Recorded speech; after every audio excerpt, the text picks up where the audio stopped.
Hello everyone, my name is Preston Dennett, and welcome to a new episode of UFOs and the Paranormal. Today's episode is called, Is Grandpa an Alien? And 4 other true cases of UFO contact. I've had a couple of you request that I do readings from some of my books, so I thought that's what I would do today. I've picked out 5 cases from various books that I think are a little bit different, more extensive, unusual, and have something to contribute to our understanding of the UFO phenomenon. And these 5 cases are among my favorite, so I will be basically doing a little reading of an excerpt from various books. So let's just get started. And the first case I'd like to talk about, I call, I Did Not Exist for a Day. And this is from my book, UFOs over New York. It's a very unusual case involving missing time. In the summer of 1973, Wall Street executive Frank Hoffman, pseudonym, was returning home to New York from a business convention in Hawaii via a 747. When he looked out the window, he was shocked to see a glowing red UFO pacing the jet. Nobody else saw it, and after 5 seconds, it disappeared. Frank was amazed, but he remained silent about his sighting and continued to flirt with the lady who sat next to him. He returned home, and the next date he had a date with the lady he met on the plane. She was also from New York, and they agreed to go out for dinner that night. Frank arrived at her East End Avenue apartment that evening. However, his date, it turned out, was very upset. She asked him why had he broken the date.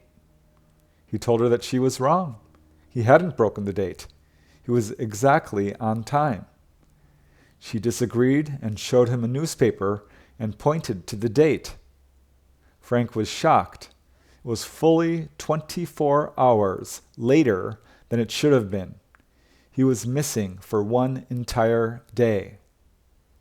When Frank returned to work, his co-workers also demanded to know where he had been the previous day. They had made several calls to his residence, but nobody answered. Frank had no explanation nor any memory of what happened during the missing 24 hours.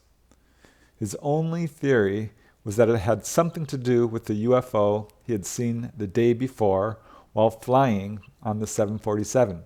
As he says, and I quote, "It was as though I did not exist for a day." So as you can see, that is a very, very strange case. And now we move on to the next case. And this second case I call the abduction of Tom Murillo. This comes from my book, UFOs over New Mexico. And this case was originally investigated by researcher Kenneth Ring. And it's a pretty interesting case. One evening in 1976, Tom Murillo, then a 39-year-old heavy equipment operator, got into a family quarrel and decided to drive out onto the prairie southwest of the small New Mexico town where he lived. He parked his truck and left the radio on as he walked around the truck to cool down. At some point, he heard a rustling sound in the surrounding sagebrush. Says Tom, "I looked up to see a tall figure. I called out and got no answer, to which I started calling him bad words. The figure backed out of view, and Tom sensed that something was wrong and started to get back into his truck. Unfortunately, he was too late. As he says, and I quote, I heard this whirling noise above me, to which I couldn't move at all.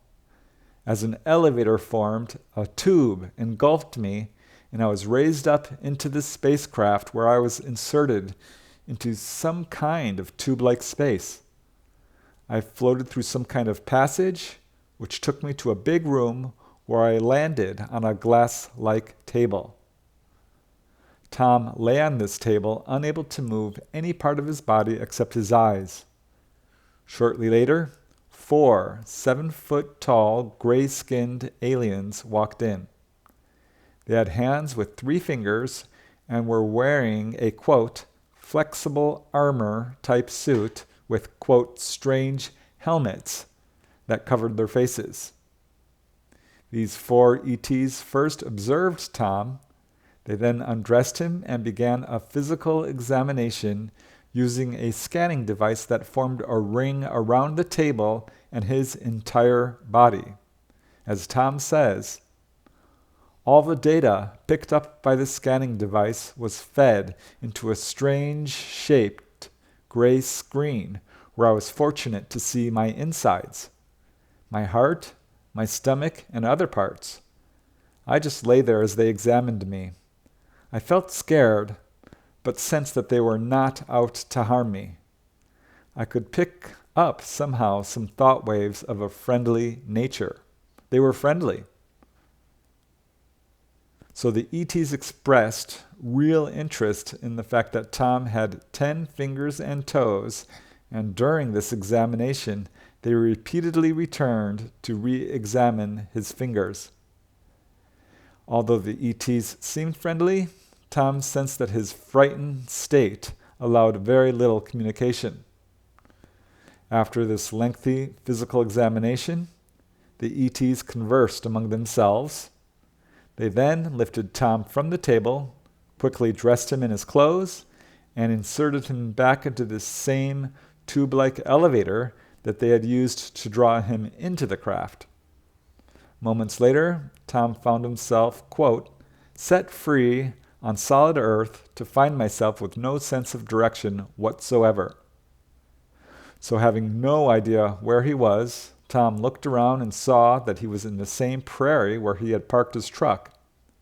He then saw moonlight glinting off the windshield of his truck, and as he says, I then broke to pieces as my whole body shook uncontrollably. I cried, "Oh God, why me?" I couldn't calm myself as I cried like a baby. I was still shaking a lot, but finally started my truck. It died on me several times till I started crying again. I finally half controlled myself and started the truck and made it home. I don't know, but I did get home. Now, moving on to the third case that I'd like to talk about. I call this case Missing Time in Mound House. This is from my book, UFOs over Nevada. And it's a very, very unusual case involving a gentleman who had an incredible encounter, one that I've never quite heard like this before. So let's just get started. The witness to this testimony, this case, is anonymous. I call him Paul. And as Paul says, this is a real, true encounter, and I do not wish to be known. It has actually been a hard thing for me to deal with in my life. Paul is a resident of Dayton in Nevada, and it was around 11 p.m. on an April night in 1996 when Paul, who was 25 years old, was returning home to retrieve his guitar and then spend the night jamming with his friend Chris, a Hopi Native American back in town. So Paul was driving on Highway 50 East near Mound House, Nevada, and was listening to the radio. He had just passed the Virginia City exit when he noticed 4 extremely bright white-blue lights flying about 50 feet over the mouth of a small canyon. He thought at first it was a jet flying much too low until he realized that the lights were actually hovering. They lit up the sagebrush on the hill, bright as day, he said, reminding him of stadium lights. He was confused to see something moving around underneath the object, and as he got closer, he realized that the object was neither a plane nor a helicopter, and in fact, it appeared to be a UFO. And jokingly, he said out loud, "Ha ha, you know I can see you." And at that exact moment, the lights began to move towards the highway as if to head him off at the mountain pass. Paul noticed at this time that there were no other cars on the highway. His heart was racing fast, but he was both frightened and curious. His radio, which was playing loudly, now became filled with static. As he approached the pass, a small embankment blocked out his view of the object, but as he crested the pass, he was amazed to see that the lights had landed on the side of the highway. This object was about 20 feet away, and he could now clearly see that it was a solid craft. As Paul says, I was gazing into the middle of a set of windows. I was staring straight into a spacecraft from another world. It was indeed a saucer. There were long windows draping all the way across and around. I saw the tiers, or stories, the floors. I saw the walls. Everything inside was white. Paul was shocked, and as he says, this was real. I was mesmerized. This was incredibly astounding. I had no clue what to think or anything. All I could do was stare and observe. And Paul was even more shocked when he noticed that there were humanoid figures looking back at him through the windows. The first ones he saw were behind the left bottom window, and as Paul says, they were all wearing white robes. There was a female.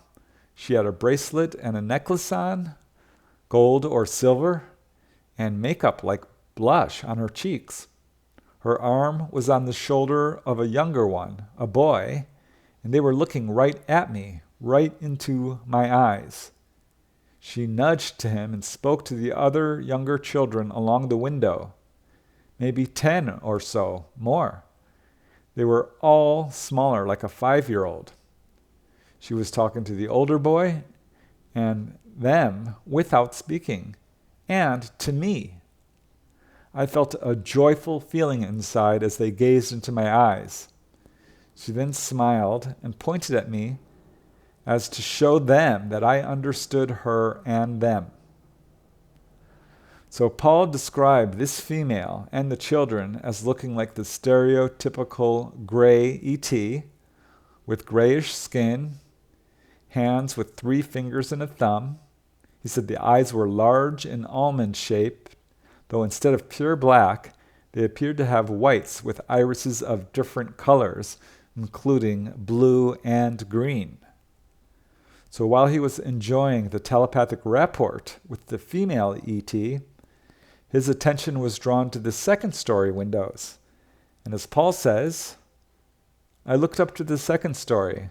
There were 2 beings there in the middle of the room. One of them had a long, enlarged skull and dark brown skin. He wore a white robe and was holding what appeared to be a clipboard. Paul says that they briefly made eye contact, at which point Paul noticed that the being had blue irises. This being appeared to be upset that they were being observed, and he turned to another being which was different from the others. According to Paul, this different being had a human-shaped skull which was hairless and covered with wrinkles. As Paul says, and again I quote, he was not in white. He was wearing a black suit from what I could see. He turned his face towards me. Right after the one with the clipboard looked at him after seeing me. He turned his face to me. Oh my God, was I scared. He was so old-looking that it sent shivers all over me. His face was all wrinkled and old, and his eyes were all beady. They were pure black. As he and I stared at each other in the eye, I realized he was a man. He was a human. I was petrified. I was scared. He gave me this snarling look, yet at the same time, I could see his smarts. There was some kind of big screen in front of him, blinking at the outer rim of the window's edge on his floor. He then looked directly at me, raised up his hand with very long fingers, and smiled or smirked as he hit a button on some kind of panel in front of him. Instantly, says Paul, the windows covered them up with a fan-like shell that was like ripples of a Chinese fan descending from the top. So as these windows sealed up, the object lit up with lights around its circumference and began spinning. Paul heard a loud humming noise and watched as the object tilted at a 45-degree angle and spinning faster and faster, slowly became almost transparent until suddenly darting straight up in the sky. Paul drove the rest of the distance down the hill, which was about 2 minutes, and then he pulled over. And looking around him at this point, he was shocked to see that it was already the next morning and the road was now busy with cars. So he was now thoroughly confused and utterly exhausted, and he continued his drive home and went to bed. He has no memory of what happened between 11 p.m. when he last saw the object and the next morning. And when he found himself at the bottom of the hill, he estimates that a period of at least 9 hours had elapsed. As Paul says, I cannot remember for the life of me. There was 9 hours that I cannot remember. How could I be driving a car and be abducted? That doesn't make sense. I just drove down the hill and it was daytime. What the hell happened to me? I want to know, kind of. I'm kind of scared to find out. I have only told a handful of people this story. There is more to it as well in the days and the months that followed. I will tell more if I get a chance. So Paul did report his case to both MUFON and NUFORC, the National UFO Reporting Center. Now for the fourth case. The fourth case I call Contact in Tonopah. This comes from my book, UFOs over Arizona. This case involves 4 witnesses, one of whom reported his case to the Mutual UFO Network, MUFON. It's quite an unusual case, and I think you'll find it very interesting. On the evening of July 21st, 2009, Henry, his friend James, and each of their girlfriends, Heather and Jamie, drove to an area outside of Tonopah, not far from the Palo Verde nuclear power plant in Arizona, in hopes of seeing a UFO. They had gone UFO hunting in this area before and had seen strange things in the sky. They knew that some of the local residents had seen UFOs there on a regular basis, and some said that they were chased by UFOs while driving their cars. And as Henry says, this is a hot spot. So this was about 10 miles away from Luke Air Force Base out in the desert. And they were driving out in a dirt road in the middle of nowhere, says Henry, when they saw a flashing light. They drove closer and were able to approach within 250 yards of this light, which now appeared to be a craft of some kind. At this point, their emotions were running high, and as Henry says, all of us were scared, but at the same time curious. My friend's girlfriend was crying and telling us to turn around. Henry and James, however, were transfixed by the sight. As Henry says, it was about the size of 3 football fields. It was triangular in shape, with windows around it. It was about 3 stories tall and 30 feet off the ground. We flashed our lights, and it flashed back in the same sequence of flashes. My friend James and I got out and walked closer. The closer we got, the better we could make out what was standing in the windows. And to their shock, they saw 2 different types of alien figures, including short figures with large heads and other figures around 8 feet tall. As they watched, some of the windows, which had been darkened, lit up to reveal more alien figures. Now, James was videotaping this entire event, and as Henry says, I was terrified but excited at the same time. We walked closer, but had to stop because the heat coming from the craft was so intense. The craft hovered and then landed. A large panel at the bottom of the craft opened up, and then two aliens proceeded to walk out. This absolutely terrified us more, but we couldn't move or talk. I remember trying to scream and say run, but we couldn't move or talk. Heather and Jamie were in the car honking the horn, screaming to come back, but we couldn't respond or move. The aliens walked up to within 20 feet of us. One of them was very thin and tall, about 8 to 9 feet, and the other was about 3 to 4 feet. We stood there in amazement and shock. So still unable to move, Henry and James had no choice but to wait for what would happen next. And as Henry says, then a calmness came over us. They were speaking to us telepathically. They were saying not to be scared. They weren't going to harm us. And this conversation went on between the four of us for 15 minutes. They said they were there to help us so that we would not destroy our planet, and that there was a horrible event coming soon, that it had to be stopped. James asked if it was something like 9/11, and they said no, bigger, and it would be coming from the Middle East.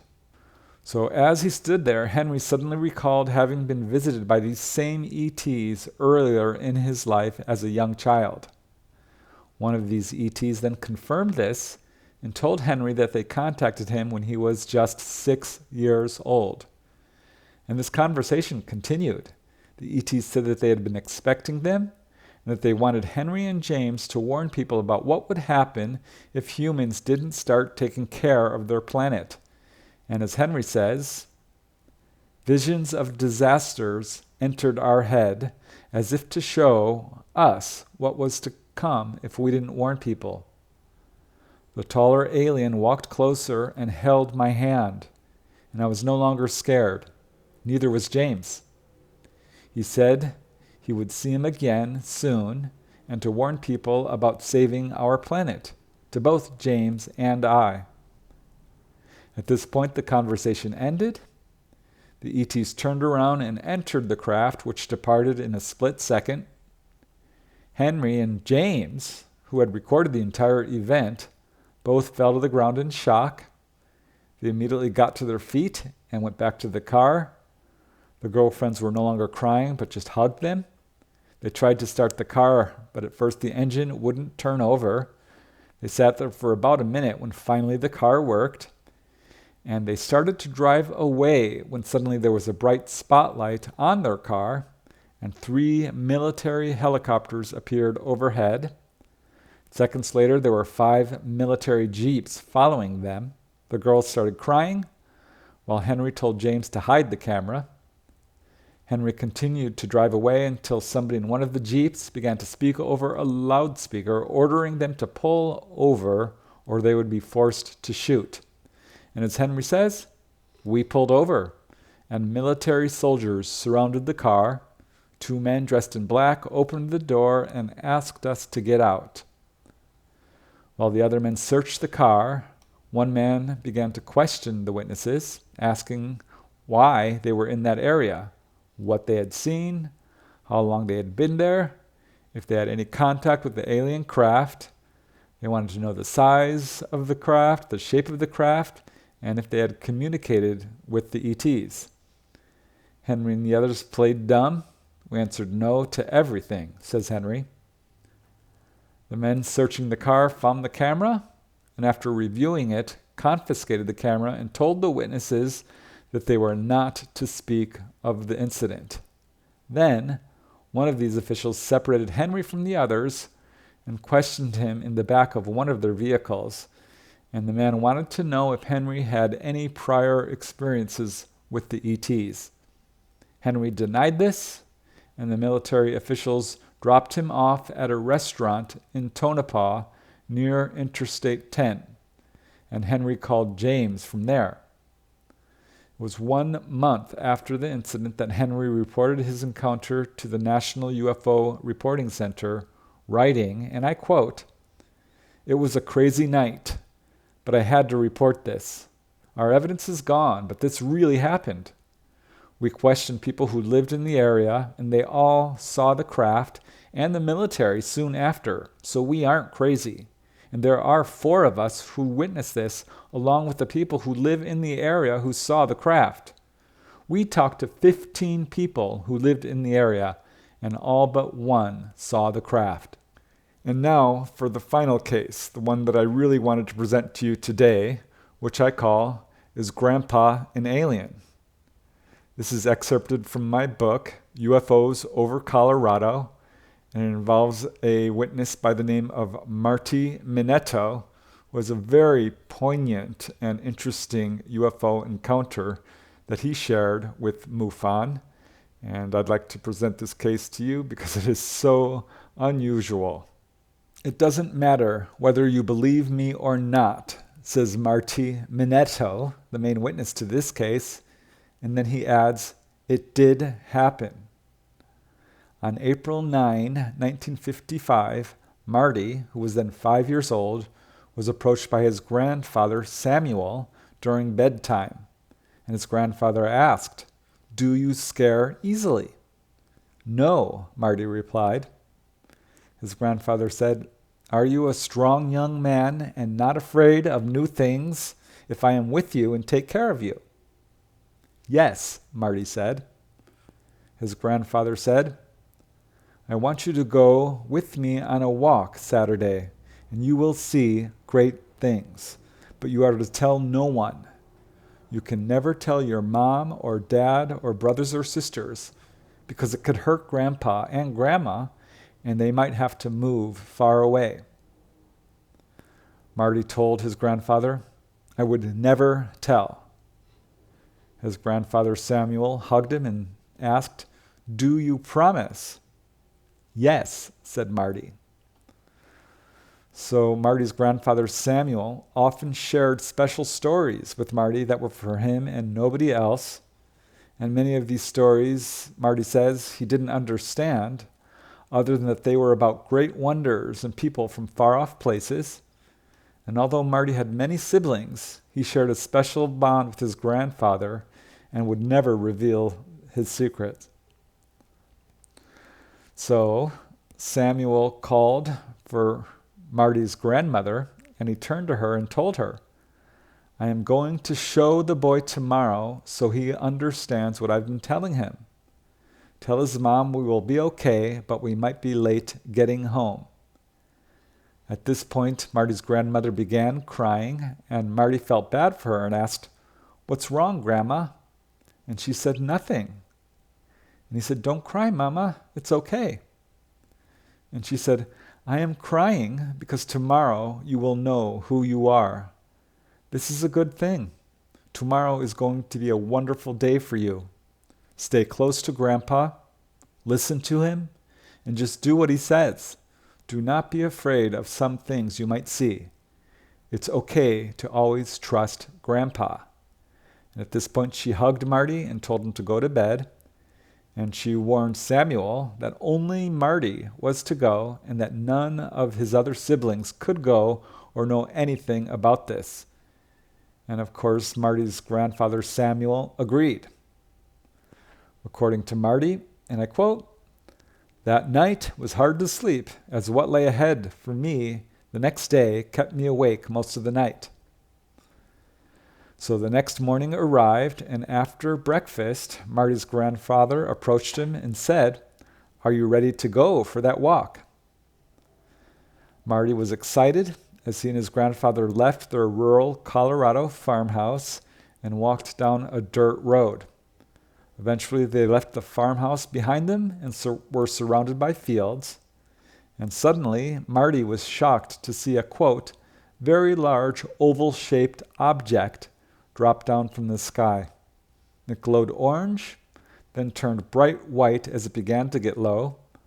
A tripod landing gear descended, and the object landed on the road in front of them. And it was close enough that he could feel the heat emanating from the craft. And as this craft settled on the dirt road, the wind blew fiercely, kicking up a cloud of dust. Marty's grandfather, Samuel, picked him up and said, "They're here, son. Please don't be afraid. They're my friends and yours. Trust Grandpa." As Marty says, "I wasn't scared at all. I don't know why, but I wasn't." So this craft, according to Marty, was humming loudly. His grandfather set Marty down and said, "Be kind and respectful. Stand where you are and don't move until I tell you." At this point, a door opened on the side of the object, and two people walked out and moved toward them. Now, at this point, Marty began to feel some fear. His grandfather approached these men and began to speak a strange language unknown to Marty. They touched hands and shoulders, and after a few minutes, the two men and his grandfather approached Marty. And Marty said, "What were you saying?" His grandfather said, "It is the old talk from where Grandma and I came from." And he pointed to one of the figures, a man with a blue shirt and white pants, and said, "This person is a friend of Grandma's. I want you to touch his hand and say hello to Austino. Go with him, and I'll meet you inside in a few minutes. You will be okay. No matter what, don't speak until they tell you. Do you understand, Marty?" Marty said yes. And Austino, this man, held out his hand, which Marty took, and together they walked to the right side of the object where Marty could see a large doorway. And they went inside. And inside, Marty was surprised to see that this object was huge, much bigger on the inside than the outside, and it was filled with numerous people engaged in all kinds of activity. Austino led him up a ramp into a room that reminded Marty of a doctor's office. There were tables and lights and metallic walls. Another person picked Marty up and put him on one of the tables. He then placed this, quote, crown-looking thing with two bent prongs on the top, and then he put this thing on Marty's head. And Marty felt a brief flash of pain and then was surprised to hear the man speaking. "Do you understand what I am saying to you?" the man said. "Yes," Marty replied. The man asked, "Would you like to see a great wonder? Your friends would like you to see your grandpa's home." At this point, Marty felt a soft movement and asked Austino if they were moving. And Austino said that yes, in fact, they had been moving for some time, and would Marty like to take a look around the ship with him? Marty said yes, and as they walked around, Marty asked where his grandfather was. Austino replied, "He is with friends and will be with us soon." It was a short time later that Marty's grandfather appeared. His grandfather told Austino to go ahead and show Marty the craft, but only the safe areas. So Austino began to give Marty a tour of this craft, and Marty was absolutely surprised by the sheer size of this craft, which he estimates was as big as a football field on the inside and was filled with human-looking people. The craft, he estimated, was 40 feet high, 120 feet long, with two whitish-pink decks. So Austino asked Marty, "Are you hungry or thirsty?" And Marty replied, "Could I have something to drink?" And as Marty says, he, Austino, went over to this wall, put his hand on this thing, and water filled this container. I drank it, and let me tell you, it was great. I could not believe how good it tasted. He showed me if I pinched the glass in this spot, watch what would happen. I did, and the glass turned cold. Marty says that this liquid appeared to be water, but tasted better. And Marty asked Austino, holding this glass, "Can I keep it?" Austino replied, "No, it has to stay here." And next, Austino showed him the engine room, which made a low humming noise, and he told Marty that their engines ran on water and with the aid of Earth's magnetic field. And he said that one day the people on Earth would learn how to use water and the magnetic fields of Earth to power their vehicles. And he explained that their own engines allowed them to go as fast or slow as they wanted, and that they could slip into and out of time at will. So even at that age, Marty was very impressed, and he told Austino he wanted to become a pilot when he grew up. And then he asked Austino, "Where do you come from?" Austino replied, "We come from between my time and yours. We come from a place here on Earth, but beneath your time in a different phase. We are with you all the time. You will learn more as you get older. You are the first in a long time to come and know these things. We are a good people, and one day you will understand, but not now. Let's go to your grandfather." At this point, they walked through the crowded hallways until they found Marty's grandfather, Samuel, who scooped Marty up into his arms. At this point, his grandfather pulled his helmet from his head and returned it to Austino. Marty speculates that this was a translator helmet that allowed him to communicate with these ETs. At that point, there was a soft thump, and suddenly Marty found himself being carried outside the craft by his grandfather. This ship was still parked on the dirt road next to them at this point. Marty tried to talk with his grandfather about the flying object and the strange men, but at this point the ship took off, and his grandfather said, "Be quiet. Say nothing, and one day I will talk about it. But if you say anything now, the sheriff will take you away and you will not see your family again. I will go to jail, and your mom and dad too. You can only talk to me about it. If you need to talk, you are to say, 'Papa, will you read me a book?'" So it wasn't long before there was a second incident. Marty recalls only being released from the craft and greeted by his grandfather.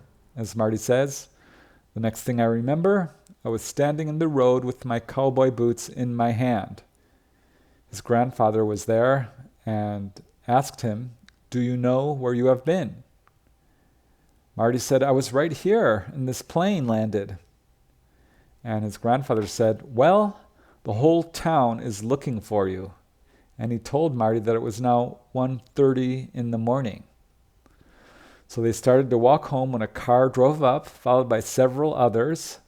Someone jumped out and ran to Marty's grandfather and asked him, "Are you Samuel?" they asked. And Marty's grandfather said, "Yes, and I found him." And soon there were cars and people everywhere. Marty kept his promise to his grandfather and told nobody where he and his grandfather had been. But following these incidents, Marty did have several dreams about being inside. He asked his grandfather about these experiences, but his grandfather wouldn't answer, only saying, "Don't worry, you are going to see something so wonderful, it will change your life." So Marty grew up, and as an adult, he had further onboard encounters, which Marty has not yet revealed, other than to say, "What I've got to tell you would knock your socks off." It was many years later that Marty's grandfather spoke more with Marty about the second childhood incident. As Marty says, "Just before my grandfather passed away, we talked about that night, and he said how he had found me. He was walking to the shed and saw this very bright light on the road and went to see if one of the searchers had found me. And he saw this thing lift into the air, and in the light on the road he saw me standing there with my cowboy boots in my hand." Marty's grandfather asked him, "Why did you take your cowboy boots off?" Marty replied, "They said I had to go and that I didn't have time to put them on as my feet needed to be dry first." So Marty still remembers watching this craft light up, change colors, and dart away in a flash. And since this initial incidents, these two incidents, Marty says he has seen the same craft at least 5 times. Not up close, he says, but always from a distance. So, despite his grandfather's admonishments to remain silent, Marty did later share his encounters with his family, and the results were not good. They accused him of lying or being crazy, and 50 years later, Marty finally reported his sighting to MUFON, writing, and I quote, "Until now, I have honored his wish, but I am getting older, and I felt I needed to tell someone. I have so much more to tell, but I just don't know if anyone would believe me. Before I pass away, I felt I should tell someone. Thank you, at least, for reading this." So that's it for today. Those 5 cases, again, are excerpted from various books. UFOs over New Mexico, UFOs over New York, UFOs over Colorado, UFOs over Nevada, and UFOs over Arizona.